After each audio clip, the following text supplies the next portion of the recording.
kord ammu-ammu, umbes täpselt 564 aastat, mis teeb umbes 205 860 päeva, mis teeb ligikaudu 4,9 miljonit 640 tundi, mis omakorda teeb 296 miljonit minutit, siis see aeg ei tundugi nii kaua sekundeid tagasi.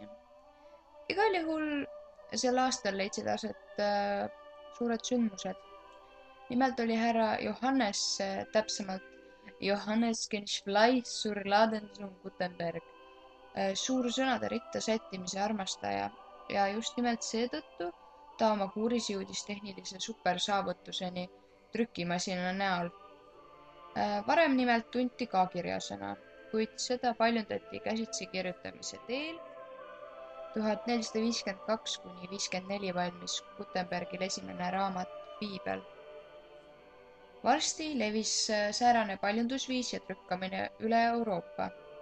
Mõned aastad hiljem, 1453, vallutasid türklased Konstantinoopoli, millest algas ka nende tungimine Euroopasse. Samal aastal lõppes ka 100-aastane sõda, mis oli kestnud täpselt 100 aastat. 1455–87 toimus teisel maal, Inglismaal, rooside sõda, kus siis põhimõtteliselt 2 dünastiat üritasid üksteist üle trumbata ja Instagrami järgijaid rohkem saada. Lancasteri suguvõsa saavutas siiski Yorkide üle võidu ja Yorkid pidid kõik oma followerid Lankidele andma ning sellega kaasnes olukord, kus Instagrami Inglismaa trooni said Lankid enestele.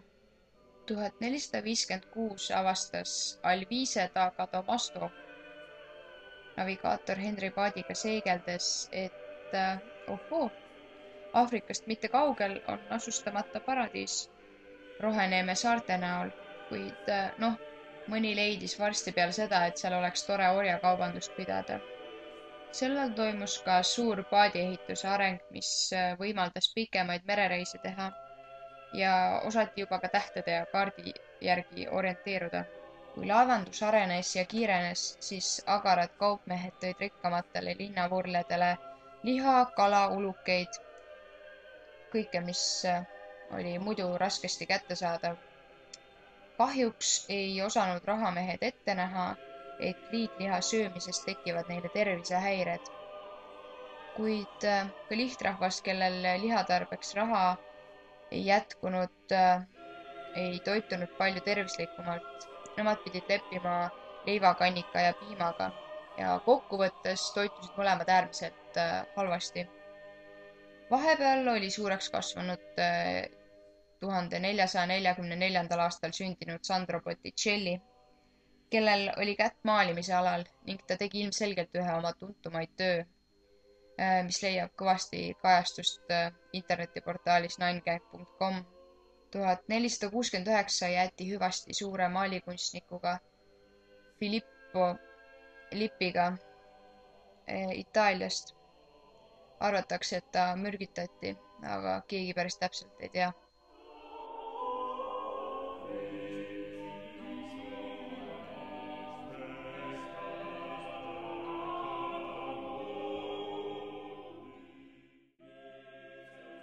Tolemaiuse nimeline inimene jääb ka sellesse ajajärku ja nimelt oli ta suur mõtleja, matemaatik, geograaf, astronoom ja astroloog.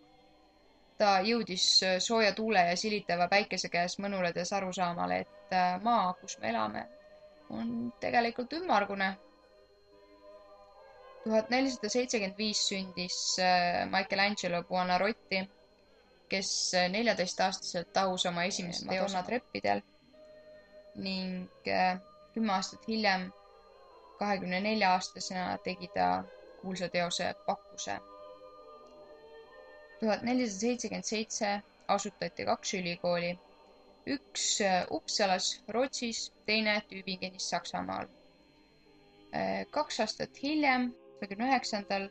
aastal said ülikooli enesele ka Kopenhaageni elanikud ja selle tingis rahva suurem vajadus ja nõudlus hariduse järele. 1483 sündis täiskasvanuna kuulsust kogunud Martin Luther. 1490 algas mingis mõttes uus moevool, mis tahtis eri maadel üksteisest erineda, kuid neil olid siiski läbivad sarnasused ja kindlad ühised jooned. Näiteks materjalid, millest riided valmistati, olid kallid ja rasked. Riietel olid suured varrukad, aga seda mitte igal pool. Palju oli kehaligi hoidvaid elemente ja kõrge vöökoht, kontsatud kingad, ehk siis meie mõistes rohkem nagu baleriinad, millega nad ringi kõndisid, mida tüdrukud kannavad rohkem, või mokassiinid. Ja tihe juhus oli ka see, et mehed ja naised üldjoontes kandsid peakatteid ja mehed sukkpükse või põlvikuid.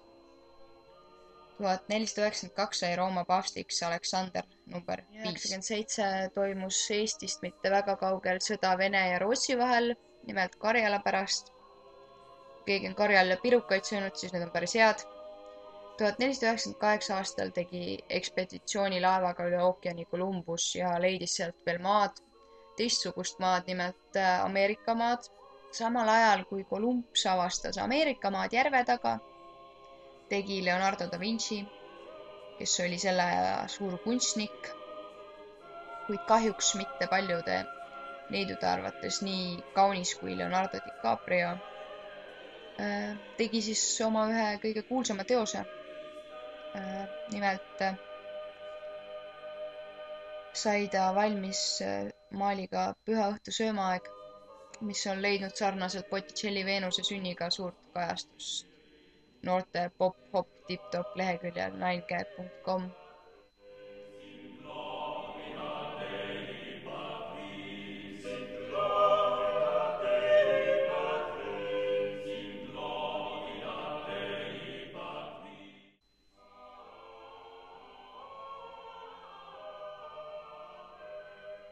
Kuigi mõni asi võib olla väga naljakas, siis ma arvan, et me ei tohiks solkida ajalugu ja me võiks aru saada noore põlvkonnana, et ajalugu on midagi, millel me seisame ja ma arvan, et selle võiks jätta solkimata.